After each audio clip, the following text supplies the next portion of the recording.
All right. Hello, hello, hello, fellow growth enthusiasts. This is a show for CEOs, for VCs, for chief revenue officers, and for chief marketing officers as we talk about growth. Growth for B2B tech companies and growth for our community as a whole. I'm Brett Sklar, managing partner at Grow Powerful, where we've assembled the greatest growth minds in all of B2B technology. And I'm here with the show producer, marketing manager, and marketing ops magician, Anna Anderson. This is going to be less gritty than the last show we talked about. Last show, we talked about the abundance of all the fake fractional chief marketing officers that are out there. Since that show, I've probably received 20 to 30 different Google alerts about companies offering fractional chief marketing officer services when they are actually agencies. So once again, Surgeon's General warning, stay the hell away from those. They won't give you the results that you need. If you haven't listened to it yet, you definitely should. This show is really designed to talk to CEOs and investors. And if you're a full-time or a fractional CMO, I think you're going to still get a lot of good insight, but I'm going to be sharing ideas for and from the perspective of the CEOs I've been working with. Quick programming note, we're live streamed, we're on our podcast, our YouTube channel, our blog, we're basically everywhere. We even added a LinkedIn newsletter to our repertoire, and I hope you get to check it out. If you have questions or comments, we're listening in the feeds no matter where you are listening to the show. So let's dive in. The topic of today is exploring a full-time versus a fractional chief marketing officer and figuring out which is right for you. This is a question I'm asked to speak about for CEO or leadership conferences. And it's actually a simple question with not such a simple set of answers to answer the question. There is no question that there's exponential growth in the demand for fractional CMOs, especially for B2B tech companies. It makes a lot of sense, but at the same token, it's not for everybody. So let's break down who might be a good fit for it, who might be a bad fit for it, and when you should use a fractional chief marketing officer versus a full-time chief marketing officer. And if you're impatient and you just want the TLDR, here's two general rules of thumb. Number one, most B2B tech companies will grow more efficiently with a fractional CMO. That is very true. That is a fact. Number two, as a guardrail, I only recommend full-time CMOs for companies who are doing at least 50 million in revenues and are expecting 20% or more growth per year.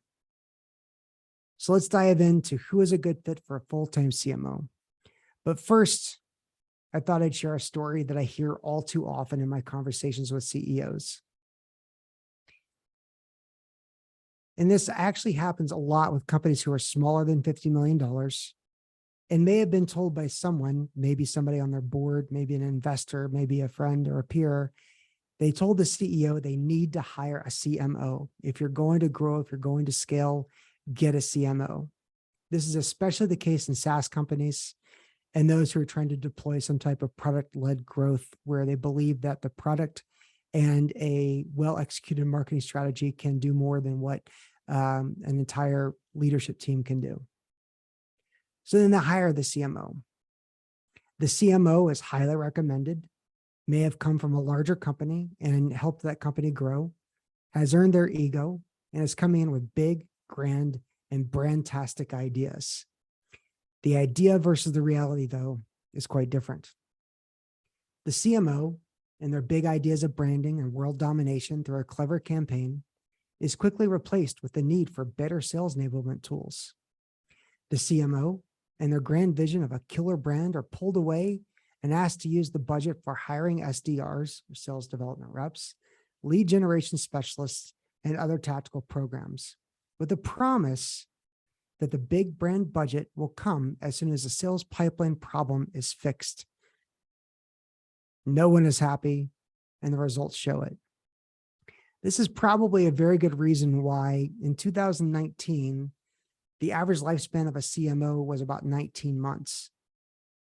And even more so in 2022, the average lifespan of a chief marketing officer has become, wait for it, 15 months on average. In a very short amount of time, the average lifespan of a CMO has gone down by 4 months. So why does this happen? Again, for companies that are trying to hire full-time CMOs, there's a bunch of reasons why. It could be poor CMO fit. The chief marketing officer that has big, grandiose, brandtastic ideas may not have an interest or be able to handle a lot of the tactics. It may be that the CEO does not understand the need to invest in marketing, and so that CMO may be set up for failure. It could be that it's a CEO that prefers brute force sales and would rather double down on great salespeople all day long instead of fancy marketing campaigns. It also may be that they're CEOs that don't feel like their culture or processes are aligned for a large team, and therefore they're looking for smaller or less people involved. You see, CEOs need expectations set and delivered upon. And marketers, especially chief marketing officers, are some of the worst at managing those expectations. So then let's imagine a CEO who pushes back and says that while the skill set of a CMO is needed, it's not needed on a full-time basis. So fractional CMO is in order.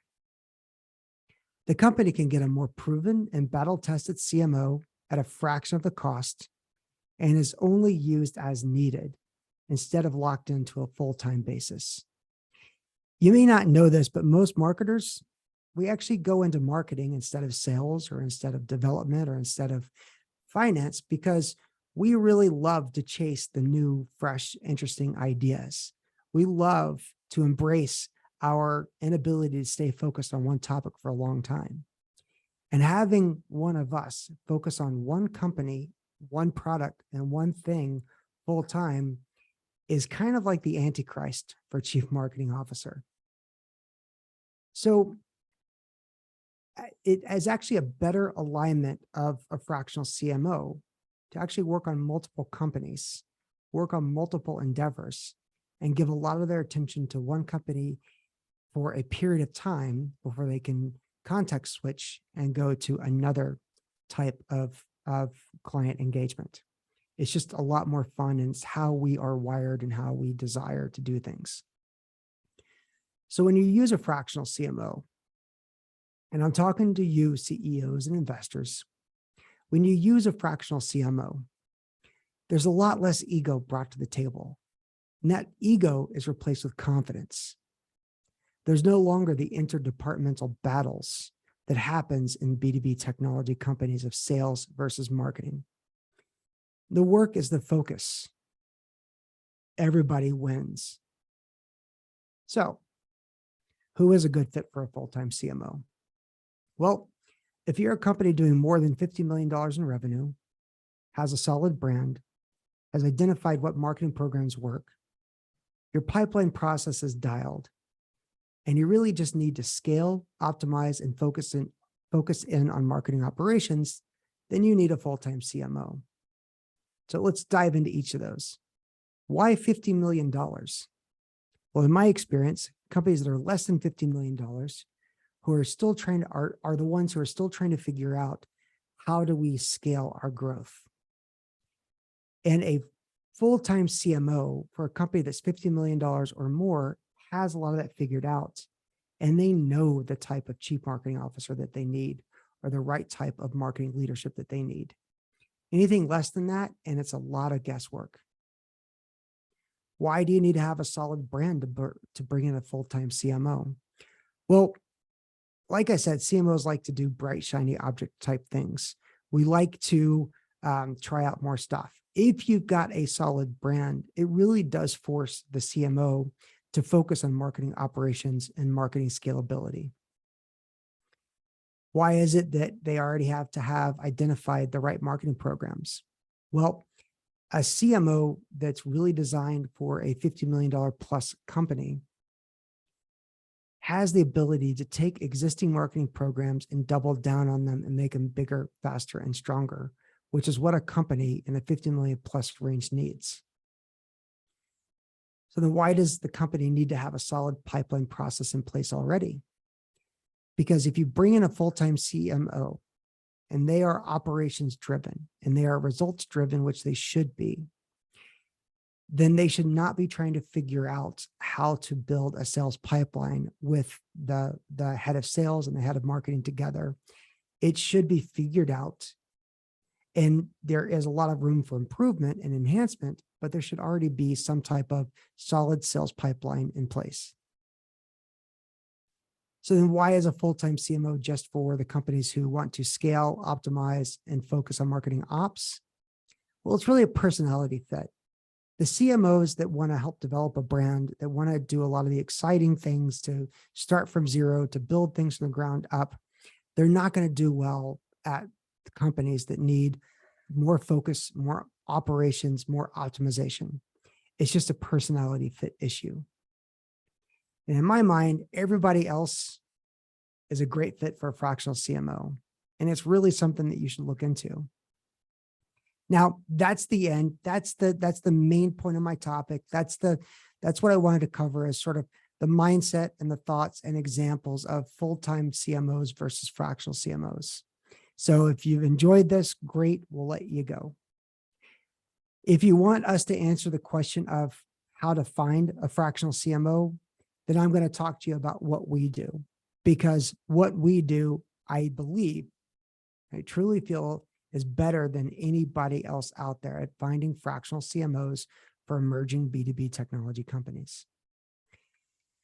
We have a system, we have a process, we have a methodology to find fractional chief marketing officers that we call ICMOs.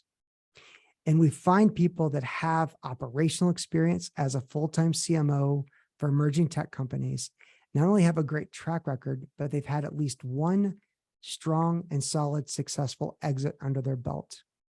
That's important because I want people on the Grow team as ICMOs who know how to get companies to not necessarily exiting, but building a solid program that is so excellent that people want to buy it.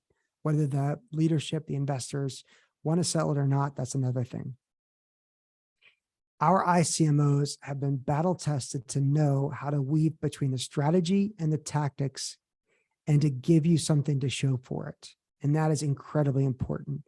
This isn't just brand standards. This isn't a playbook. This is the strategy and the tactical execution to get things done. We have a good sized group of ICMOs. It'll grow, but we've actually got a really good base right now. And so as needs change or evolve for a company, we can work within our network to identify different people that bring different strengths to support the growth needs at a certain time for a company. So then what can you do? Well, first is ask yourself, do you need a full-time CMO, or is a fractional CMO a good alternative to consider? It's a culture question. It's a question, do you really need another chief? How does your sales and marketing align?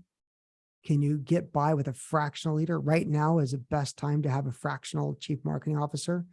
I've got a lot of CMOs who are frustrated as a result, and what's created the Great Resignation, and they're coming my way in droves to want to work with Grow.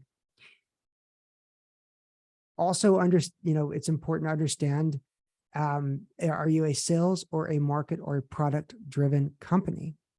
If you're a product-driven company or a sales-driven company, that's great. You probably don't need a full-time CMO. You need a fractional CMO that will work either under the chief operations, under the CEO, or even work with the chief revenue officer or VP of sales. You don't need to sign up for long-term engagements. Again, we at Grow, and apologize if you heard this over and over, we don't believe in long-term engagements. Nobody needs to be locked into something. And then the other thing is, do your research. Are they really a fractional CMO? Are they people who have been CMOs? Or are they agencies who have gone to a class that have learned that if you say that you're a fractional CMO, you should be able to charge more? And that's bullshit. But that happens a lot. So then we get into a couple of questions about managing a fractional CMO versus a full-time CMO, how to find them, et cetera, et cetera. And I'll save a lot of the in-depth in that arena, but I do want to cover managing a fractional CMO.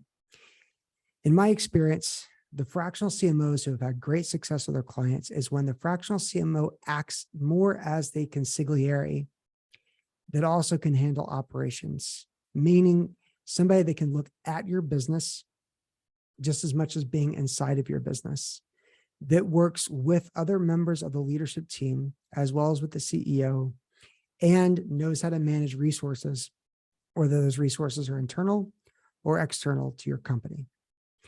I talk mostly about B2B, and so I get the question, well, what about, B2C or D2C, direct to consumer? And it's very different in the consumer realm. In the consumer realm, the chief marketing officer plays a very different role and is at the core of the execution. Whereas in B2B, there's a triad of the sales, of product, and of marketing that really drive effective results. So that's it. That's the show. That's us talking about the idea of looking at fractional versus full-time chief marketing officers. If you like this, or you want to learn more about this, we'll have a blog post about it and a lot more content to share. Visit us at growpowerful.io. We've got a resources tab there that's got tons of information. Subscribe to the Grow Up with Grow show on your favorite podcast. We're on pretty much every podcast application you can imagine. We're on LinkedIn as a newsletter. Subscribe to that. We have some amazing content that comes through there. And then search for us on YouTube, because I guess people like to look at me every once in a while, and I don't know why, but we're there as well. So thank you so much. Hope you have a great day. Hope you get growing, and we'll talk to you soon.